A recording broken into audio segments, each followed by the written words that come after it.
So you're thinking about buying the Thrustmaster Ferrari 458 Spider racing wheel for your Xbox. It looks cool. It's got the Ferrari name, and the price seems tempting. But before you spend your hard-earned cash, you need to know the brutal truth about this wheel. I've spent weeks with it, and I'm here to save you from a massive disappointment. For the best price, click the link in the description. But here's what surprised me. This isn't just a review. This is a public service announcement. Because what you see on the box and what you actually get are two completely different things. Therefore, let's get into why you might want to run, not drive, away from this product. Let's start with the obvious hook, the thing that probably caught your eye, the Ferrari branding. It looks fantastic on your shelf. It's a 7/10 scale replica of the real 458 Spider wheel. And holding it does give you a tiny, fleeting moment of feeling like a Formula One driver who's taken a wrong turn into a budget furniture store. The 11-inch diameter feels okay, the paddle shifters are metal and click nicely, and it has all the buttons you need. Plug it into your Xbox Series X, S, or One, and it works instantly. That's the promise. That's the dream sold for $90. But here's the first massive problem, the deal breaker that hits you within 5 minutes of playing Forza, the force feedback. Except there isn't any. This wheel doesn't have force feedback. It has what Thrustmaster calls a bungee cord mechanism. Let me translate that from marketing speak to English. It's a big rubber band inside the wheel that pulls it back to center. That's it. There's no motor, no vibration, no communication from the game about what your tires are doing. You feel absolutely nothing. Hit a curb. Nothing. Lock up your brakes. Nothing. Drift through a corner. You get the subtle sensation of a tired rubber band having an existential crisis. It's like playing a racing game with a steering wheel made of nostalgia and disappointment. Therefore, if you're coming from a controller where you at least get some vibration, this is actually a downgrade in immersion. You are paying for the privilege of feeling less. Now, let's talk about that bungee cord resistance. The product description says it keeps constant resistance regardless of turning angle. That is technically true. It is constantly, consistently bad. The resistance is extremely light and completely artificial. It offers no progressive weight, no sense of the car loading up in a corner. Centering is aggressive and springy, not smooth. Trying to make small corrections is a fight against this twitchy, elastic center point. It makes you drive like a nervous teenager who just got their permit. You're not smooth. You're sawing at the wheel, overcorrecting constantly.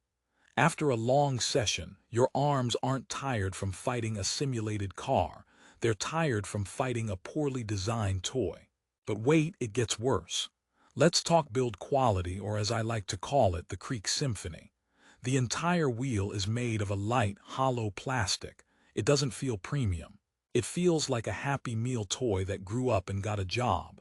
Under any kind of spirited driving, which is ironic because the wheel prevents spirited driving, you hear creaks, groans, and plastic flexing. The wheel rim itself has a decent leather-like grip, but the back is cheap, shiny plastic that feels slippery.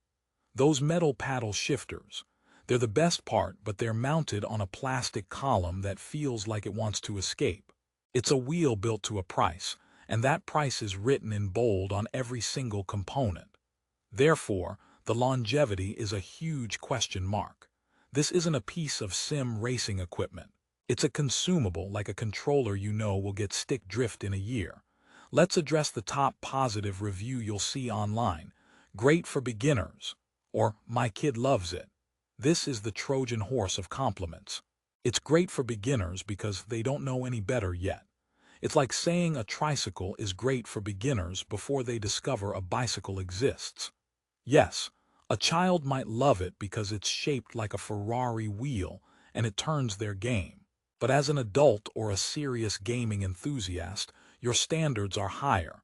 You want immersion. You want progression. This wheel offers a dead end. It teaches you nothing about car control because it gives you no information. You'd learn more using a standard Xbox controller. That's not an upgrade. That's a sideways step into a plastic pit. But what about the adjustability and sensitivity settings they mention? You can adjust the wheel's rotation sensitivity through a button combo. This changes how many degrees you turn the wheel versus how much your in-game car turns. It's a band-aid on a bullet wound. You're not fixing the fundamental lack of feel. You're just changing how twitchy the input is. Finding a sweet spot is nearly impossible because the core feedback, or lack thereof, is so flawed. It's like trying to tune the suspension on a shopping cart. You can move some things around, but it's always going to handle like a shopping cart. Therefore, the much-touted plug-and-play ease is its greatest trick. It gets you in the door quickly before you realize the house is made of cardboard. Let's do a quick pro-con list but make it funny. Pros: it has a Ferrari logo. The paddles go click-clack. It makes a fantastic decorative piece for your gaming setup when you're not using it, which will be always after week 1. Cons: the force feedback is powered by hopes and dreams. The build quality echoes the sound of your expectations crumbling. It turns sim racing into a guessing game, and it costs $90. For that money, you could buy a new game, a quality controller charger, and a pizza to eat while you cry about not buying a better wheel. See, I told you there'd be jokes, but this is serious. Who is this wheel for, honestly? It's for a very specific person. Someone who desperately wants the look of a racing wheel for casual, very occasional play, and who has zero interest in ever feeling connected to the game. It's a costume for your desk.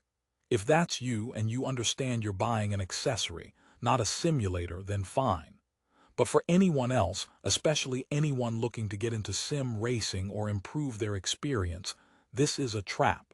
It will frustrate you and likely turn you off from racing wheels entirely. Therefore, you must consider the opportunity cost. That $90 is $90 you are not putting towards a used, proper force feedback wheel like an older Logitech G920 or a Thrustmaster TMX, which are infinitely better and actually teach you skills. Let's talk resolution. What should you do instead? First, save your money. Be patient. Watch the used market. For not much more than the price of this new Ferrari 458 Spider, you can often find a used Logitech Driving Force GT, a G25, or a Thrustmaster T150. These are actual force feedback wheels with motors that communicate game data. They will transform your experience. You will feel the road, the tires, the loss of grip. It's a universe of difference.